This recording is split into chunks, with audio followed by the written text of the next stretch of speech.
Hi everyone, and welcome to a lecture on the shock of the old. So at the start of this video, I'd like you to take a sheet of paper and write down the first 3 medical technologies that come to your mind. What are they?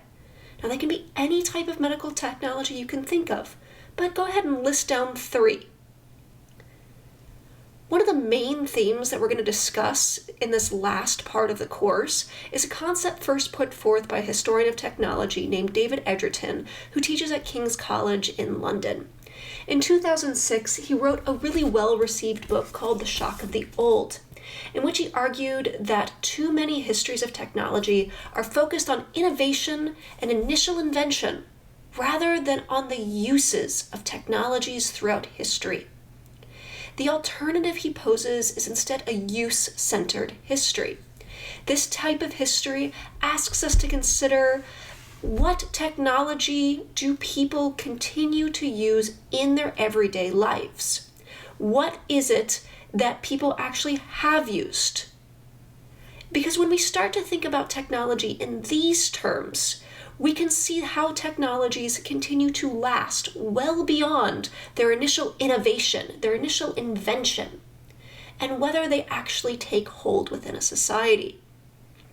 Now, it is important to note that he doesn't advocate that we completely ignore what he calls innovation-centric histories, just that we also give space to consider how old technologies continue to be used in everyday life.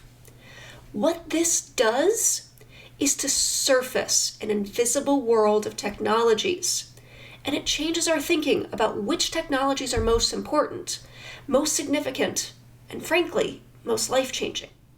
Now, accounts of the 20th century's history of technology typically progress from automobiles, airplanes, and radio into rockets, nuclear powers, and computers, and even nowadays into stories about information technologies, biotechnology, nanotechnology. Edgerton presents some opposition to this kind of what he calls a future-focused approach. Instead, he gives us a fairly compelling case that we ought to pay far more attention to what people actually used and still use. In order to do this, he highlights the staying power of old technologies, such as spinning wheels, rickshaws, mosquito netting, bicycles, and corrugated iron. These objects, these inventions, continue to serve crucial functions around the globe. He starts his book, literally page 1, with a provocative question. Is the condom more significant in history than the airplane? So I ask you, what's your reaction to this question? Take a moment and write it down. Pause the video and actually jot down a note. Is the condom more significant in history than the airplane?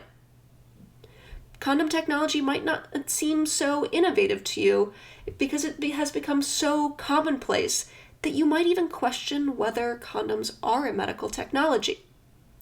And I'd argue, yes, they absolutely are. Airplanes, not a medical technology necessarily, unless we consider helicopters and how they do life flight into Vanderbilt every day to deliver organs, but still, maybe not a medical technology. What we need in order to define what a medical technology is are organizations like the World Health Organization, which defines a health technology as the application of organized knowledge and skills in the form of devices, medicines, vaccines, procedures, and systems developed to solve a health problem and improve quality of lives. By this definition, condoms can prevent quite a few health problems. Namely, they provide contraception, and they also reduce disease transmission. In this mini lecture, I'd like to apply Edgerton's argument about the shock of the old to medical technologies exclusively. While he only mentions the medical technology of condoms, I'd like to bring our conversation more to what are some of the old technologies that continue to be used today. Now, in most imaginings of medical technologies, including potentially the list you created at the beginning of this video, you probably imagine some pretty high-tech technologies. Oftentimes when we see things on the news, we think about stem cell research, genetically engineered viruses, even CRISPR. At least these are really the things that make headlines the most often. What I want us to do today is to surface that invisible world of old technologies that so often goes unexplored. Why? Because these tools are useful. They're often cheap, and they can be highly effective. Let's take, for example, what's currently being done to combat the spread of coronavirus. Now, local and national news sources, when the coronavirus news first came out, were touting stories of biotech firms with vaccinations and antivirals. And this is good that they're doing that. We need these types of innovations. But those types of things, vaccinations, antivirals, they're going to take a lot of time and a lot of money to develop. In the meantime, what can we do to protect ourselves from the virus? Well, we can use a lot of old tech. First and foremost, we can do things like a simple hand washing. I would certainly qualify this as a medical technology. Now, the earliest recorded evidence of the production of a soap-like material actually dates back to ancient Babylon in about 2800 BCE. Soap, the science behind this is that soap is effective in destroying viruses like the coronavirus because it literally pries it apart. Now, for your little bit of science for today, what happens with the coronavirus? If you imagine the coronavirus, it's roughly a ball with little studs alongside it. That coronavirus has a membrane on the outside of it that's this oily lipid molecule. It's studded with proteins that help the virus infect cells. Soap molecules, on the other hand, have a hybrid structure. It has a head that bonds to water and a tail that avoids it. When you wash with soap and water, what happens is that head connects with water molecules and the tail of it wedges itself in between that lipid membrane of the coronavirus and pries it apart. When that then happens, the soap then traps dirt and fragments of that destroyed virus into tiny bubbles called micelles, and it washes away in water. Additionally, what some soap molecules also do is they disrupt the chemical bonds that allow bacteria, viruses, and grime to stick to surfaces, and it lifts them off the skin. Another technology that we're seeing often mentioned are things like masks.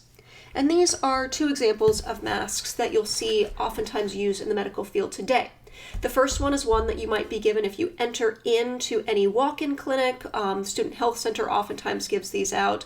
And how they're constructed is it's several pieces of paper lined with a metal piece at the top that can bend around your nose and two hoops that hook behind your ears. You're then supposed to pull it down over your chin like such so that you can create a barrier so that what happens is that the molecules escaping your mouth are trapped against the mask itself.